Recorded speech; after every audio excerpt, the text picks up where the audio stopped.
Before I begin to relay the details of this ritual, I should probably explain that you need to be in a certain state of mind for it to work. I'm sure a lot of you out there will know what I mean, even though I am not the best person to be explaining human emotions. It's kind of a churning, constant emptiness. A feeling, although you have no desire to die, life simply just takes too long, and you would rather have another option.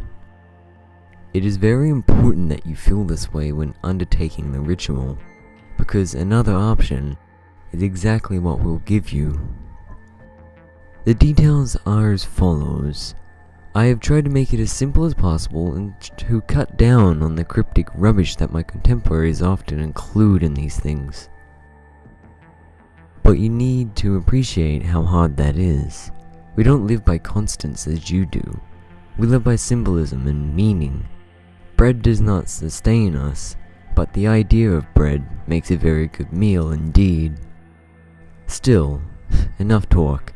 Even if you did want to hear about me, I wouldn't be able to explain it. Apologies for this also, but if you're not a resident of the United Kingdom, you have a little traveling to do. The new world doesn't interest us as much as the old ones, and this isn't going to be as convenient as finding any old hospital or halfway house. You will travel to Suffolk, England, and find a public house called the Queen's Head, on the crossroads of 4 villages: Southwold, Oldenburg, Dunwich, and Walberswick. They've all been well noted by history, though not necessarily in the history books. Anyhow, once there, visit the place during the hours of 11 PM to 1 AM, and take a good look around the pub itself, without going inside of course. The crossroads is a simple one. 4 towns lie in 4 different locations, though new roads may not reflect that accurately. Take a compass with you. Take 10 steps towards each town, then 10 steps back to your original location. Once you have done this for all 4, proclaim, "I have seen the crossroads too many times." Once said, step into the pub. It should look as much as it did my time, which may be a shock to you, but don't worry. You can turn around and leave right at that moment if you wish. Go back to your life and read these stories safely from a computer screen. If you do decide, however, to continue this course of action, then go to the bar and ask for a glass of the House of Malthus. The barman will give you a glass of red wine and accept no payment. Now drink it, and you are exactly halfway to where you want to be. Good. Once it's gone, he will tell you that you've had enough and ask you to leave. Do as he says, for though he is a good friend of mine, he is a spiteful man with an old crow for a wife, and he delights in an excuse for a fight. When you leave, you will find a large black horse outside. Mount it, it's yours. A little gift from me to you, in gratitude for the task you've performed so far. The wine will have warmed you a little, I hope, for you have a long ride. It doesn't matter in which direction you travel. It never did.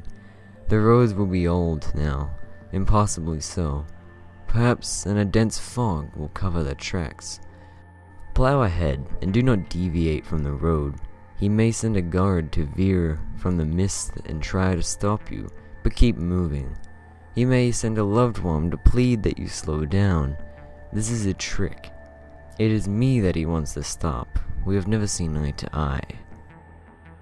The mists will pass, and you will see an end of the road ahead, a gorge of impossible depth.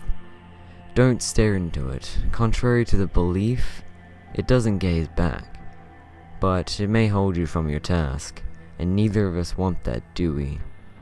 To continue, you need only one thing. Ride the horse from the cliffside and plummet into the gorge. I never said this would be easy, did I? Don't worry, it's an exhilarating rush for the most part. I shan't talk of the next few minutes of your trial. It would be improper after all. Many don't make it this far. They suddenly decide that they have too much to live for. What a joke. as though cowardice and misery were badges for honor. However, those that do have the courage for this, and I commend you, I truly do, will have but one final task ahead of them, the hardest of all. He will appear to you. I've seen him before, more times than I would care to mention, and I know that this next part will be no easy task. You must deny him. He will show you your loved ones, those that have passed from life, and he will promise you a life with them. You must deny him. He will offer you bliss and release from the pain. You must deny him. Finally, he will offer his friendship and his regard. Deny him. His words are false, and you will find no succor with him. Finally, he will leave. Good, and we'll be alone. Now, for your gift, the reward for your efforts, no problem to a being like me. I will touch you upon the forehead once, and you will awake in the bed that you find most comfortable. From this point on, you will be possessed of an irresistible charisma, and disease will never trouble you. No harm will harm you, and no argument will sway you. You'll be one of my children, and you will recognize the others I have dealt with by the black fingerprint on that forehead. The only catch? There isn't one. I'm not like him. I don't deal in punishments. I reward my children. Hello everybody. That was a little gift, a RitualPasta that gives people another option for life, pretty much. As the way that put it.